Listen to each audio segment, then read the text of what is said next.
Sebagai negara adidaya, Amerika Serikat memiliki pengaruh besar terhadap negara-negara di dunia.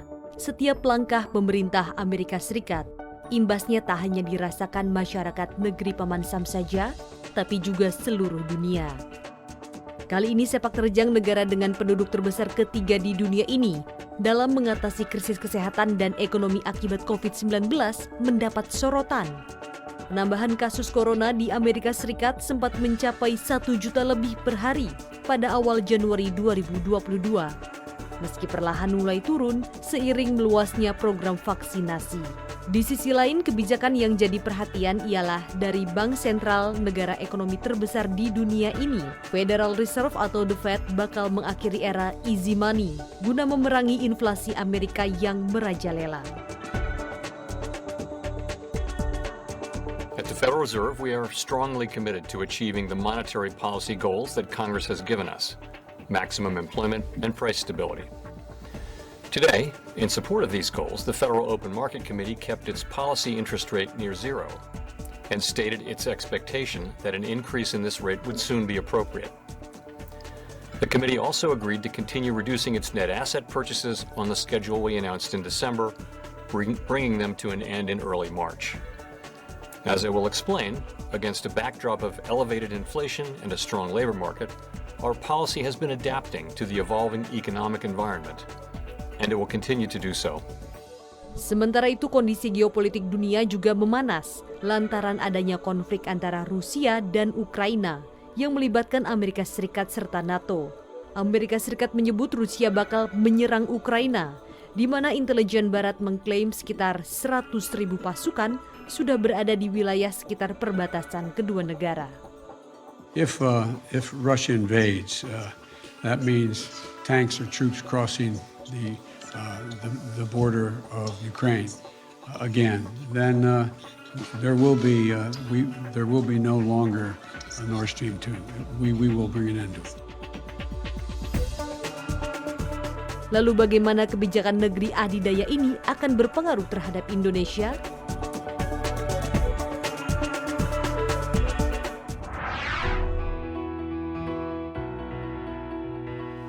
Saat ini saya sudah berada di kediaman Duta Besar Amerika Serikat untuk Indonesia, Mr. Sung Hyong Kim. Lantas seperti apa hubungan antara Amerika Serikat dan juga Indonesia? Anda menyaksikan Prime Words bersama saya, Monica Chua.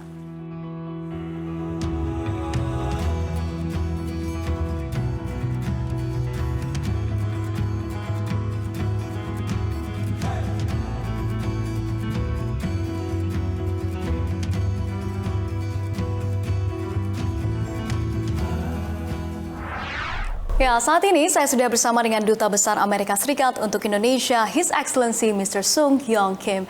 Hello, a very good morning to you. Good morning, Monica. Good How to are be you with today? you. I'm doing fine, thank you. Doing fine. Okay. First question, let's talk about the current issues. We've seen the spike of the COVID-19 cases in America recently. So what exactly is the obstacle when we talk about combating the COVID-19 pandemic in the United States? Yes, so I think the biggest challenge with the Omicron variant is that it spreads so quickly and so easily, even affects those who are vaccinated and boosted. But we also know that vaccination and getting booster shots provide the best protection possible against any variant. And so our efforts have focused on getting vaccines available to as many Americans as possible and getting them vaccinated and boosted as quickly as possible.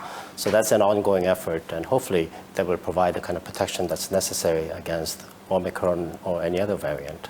Mm-hmm. Okay, Mr. Song, we also know that there is a skeptical among Americans in getting their self-vaccinated. So, what is the major issue or challenge here? I think there is vaccine hesitancy, as we call it, in many countries, including in the United States. I think the part of effort is to educate those who have concerns about receiving vaccinations that it is safe and it provides the best protection possible against COVID-19. It's an ongoing effort, I think, as it is here in Indonesia. But I am pleased that more and more Americans are getting vaccinated and boosted, and hopefully that would lead to the type of protection that we all need. And I think it's also important to remind those who have some concern or hesitancy that getting vaccinated is not just about yourself. It's about protecting those around you, including friends, colleagues, and family members. Especially your loved ones. Yes, absolutely. Okay, so our next question, Mr. Song, we do know that the COVID-19 Omicron variant is highly contagious. So is there any cooperation between Indonesia and the United States to maybe combat this pandemic together? Very strong cooperation. In fact, I'm very proud that we have been able to work together so well to combat the pandemic. So it, of course, starts with vaccines. I'm very proud that the American people have donated over 27 million doses of Pfizer and Moderna vaccines to Indonesia bilaterally. But more broadly, through COVAX, and as you know, the U.S. is the largest contributor to COVAX, having committed over $4 billion to the COVAX initiative. So through that effort, we have facilitated the donation of over 87 million doses of vaccines to Indonesia. So obviously that's a very important part of our cooperation. I think longer term, we have a history of deep cooperation in the healthcare sector. In fact, the U.S. has invested over $1 billion over the last 2 decades in different types of healthcare cooperation. So it helps build capacity, it helps the central government, but also local authorities, local hospitals, clinics. So I'm very proud of the work that we've been doing here in Indonesia, together with the Indonesian government and other stakeholders. I should also mention that most recently, the U.S. government has provided $40 million of loan guarantees to hospitals and clinics and local establishments to help them combat the pandemic. So we look forward to continuing our strong cooperation in this area. Okay, so very strong cooperation between the 2 countries.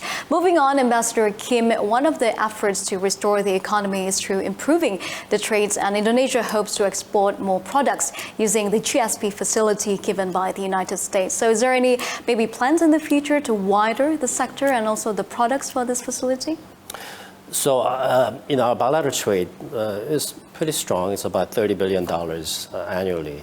But I think there is enormous potential for us to do more in trade and investment. So we're working very hard with relevant agencies in the Indonesian government, as well as Kadin and other stakeholders, to see if we can increase the trade volume between our 2 countries. GSP is, of course, a very important part of that effort. I don't have a timeline for when the U.S. Congress will approve GSP. But based on past precedent, I'm quite confident that it will be approved and that it will be applied retroactively. So that's good news for our trade relations. I also want to note that we have a meeting of the Trade and Investment Framework Agreement coming up sometime this spring. And it will be held at the ministerial level for the first time in many years, which I think is significant and indicates the strong interest in both Indonesia and the United States in expanding and deepening our trade ties. We've seen how the Defense Minister Prabowo Subianto is looking for fighter jets for the Indonesian military, and he has his eyes on the F-15. So has there been any discussion regarding this threat between the United States and also Indonesia? Well, I'm very excited that there has been very productive discussions between our 2 militaries regarding the possible transfer of F-15EX, and hopefully we will see a good decision soon.